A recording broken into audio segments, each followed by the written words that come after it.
নমস্কার বন্ধুরা, আমি রূপম। আজ তোমাদের জন্য আরও একটা নতুন গল্প নিয়ে চলে এসেছি। গল্পের নাম রক্তিম রাতের রহস্য। তো গল্পটা শুরু করছি, শুনতে থাকো। গ্রামটি রাতের অন্ধকারে ডুবেছিল। পুরো পরিবেশ যেন ঘন কালো পর্দায় ঢাকা পড়েছে, আর সেখান থেকে মনের গহীনে অদৃশ্য আতঙ্কের সৃষ্টি হচ্ছিল। সেই রাতে যেন কিছু একটা খারাপ হতে চলেছে, এমন এক অস্বস্তি বাতাসে মিশেছিল। গাছগুলোর শাখা প্রশাখা একে অপরকে স্পর্শ করে ঝাঁকুনি দিচ্ছিল, আর বাতাসে মৃদু একটা শোঁ শোঁ শব্দ হচ্ছিল। এটা অদ্ভুত কিছু, এক ধরনের অনুভূতি যা অর্পিতা কিভাবে বোঝে না, কিন্তু তার হৃদয় জানে কিছু একটা ঘটতে চলেছে। অর্পিতা বাড়ির জানালার পাশে দাঁড়িয়েছিল। তার কপাল ঘেমে উঠেছে, চোখের পাতা স্থির, কিন্তু মনটা ছিল উত্তাল। গ্রামের অন্যান্য বাড়িগুলির আলো একে একে নিভে যাচ্ছে। শুধুমাত্র তার বাড়ির জানালার পাশ থেকে কিছুটা আলোর ঝিলিক বেরোচ্ছিল। এক মুহূর্তের জন্য সে ভাবল, এটাই কি অদ্ভুত অনুভূতির কারণ? এটা শুধু আমার অনুভূতি, নাকি কিছু ঘটতে চলেছে?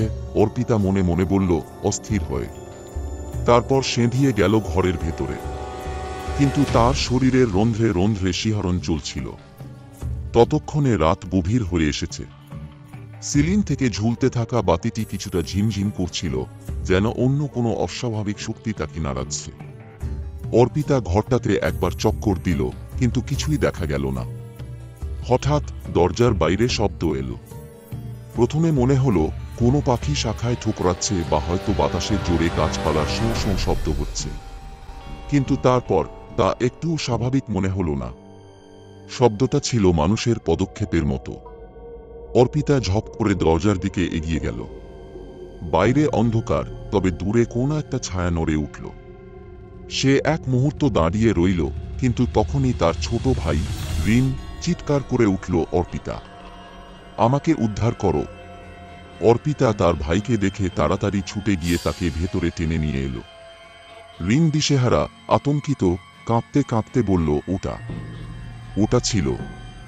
আমি দেখেছি। দরজার বাইরের অন্ধকারে কিছু ছিল। অর্পিতার কপালে চিমটি পড়ল। সে জানত রিন ভীতু হলেও কখনো মিথ্যা বলতো না। কিন্তু এটা কি ছিল? কিছু বুঝে ওঠা সম্ভব হচ্ছিল না। রিন, কোথায় দেখেছ? অর্পিতা দ্রুত প্রশ্ন করল। রিন একটু ভয়ে জানালার দিকে তাকিয়ে বলল, ওখানে, সেই গাছের নিচে।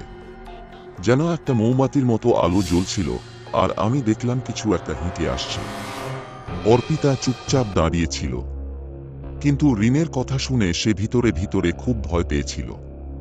তখনই ঘরের ভেতরে কিছু অদ্ভুত আওয়াজ শোনা যেতে লাগলো, যেন মেঝে থেকে কিছু একটা খুঁড়ে উঠছে। অর্পিতা বুঝতে পারছিল না, কিন্তু এক অদ্ভুত অনুভূতি তাকে পুরোপুরি গ্রাস করে ফেলেছিল।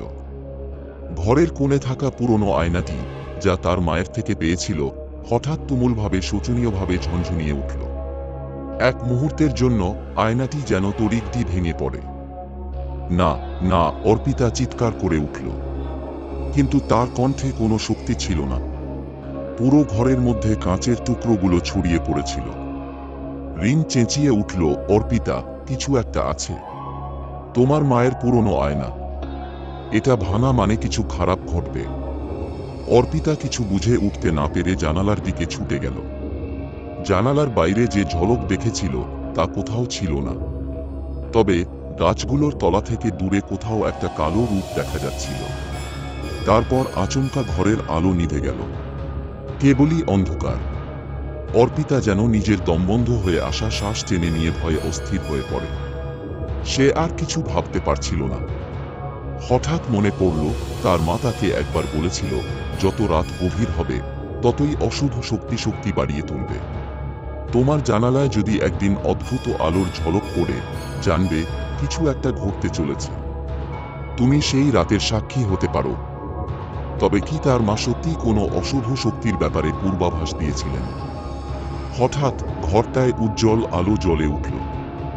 অর্পিতা দেখতে পেল, সে যেই আয়নাটির দিকে তাকাচ্ছিল সেটি নিজের মধ্যে এক ভৌতিক দৃশ্য ধারণ করে নিয়েছে।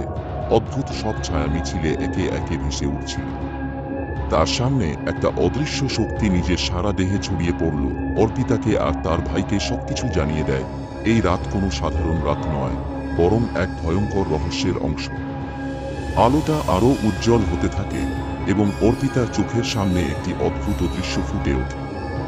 আয়নার ভেতর থেকে এক নারীর অমসৃণ ছবি ক্রমশ স্পষ্ট হতে শুরু করে, তাদের মায়ের সুরতে, তবে তার চোখ দুটি সম্পূর্ণ অন্ধকার। অর্পিতা রক্তহীন মুখে চিৎকার করে উঠে, মা!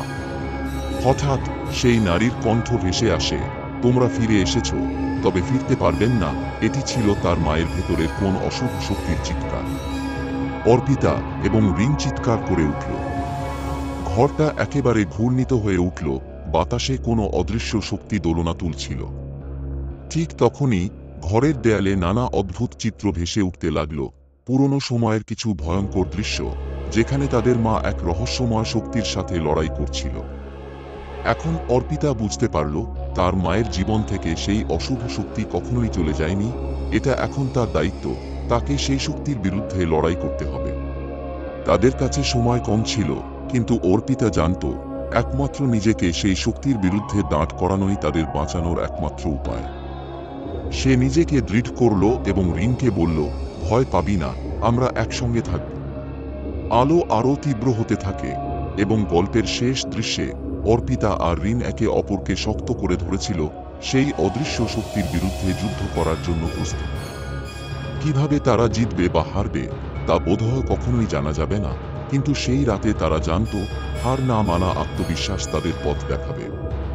বন্ধুরা, গল্পটা কেমন লাগলো অবশ্যই কমেন্টে জানাবে। যদি ভালো লাগে তবে ভিডিওটিতে একটি লাইক করবে, যাতে তোমাদের জন্য এরকম আরও নতুন নতুন গল্প নিয়ে আসার জন্য উৎসাহ পাই। আজকের মতো এখানেই শেষ করছি। পরের দিন ঠিক সন্ধে 7টায় দেখা হচ্ছে একটা নতুন গল্পের সাথে। ধন্যবাদ।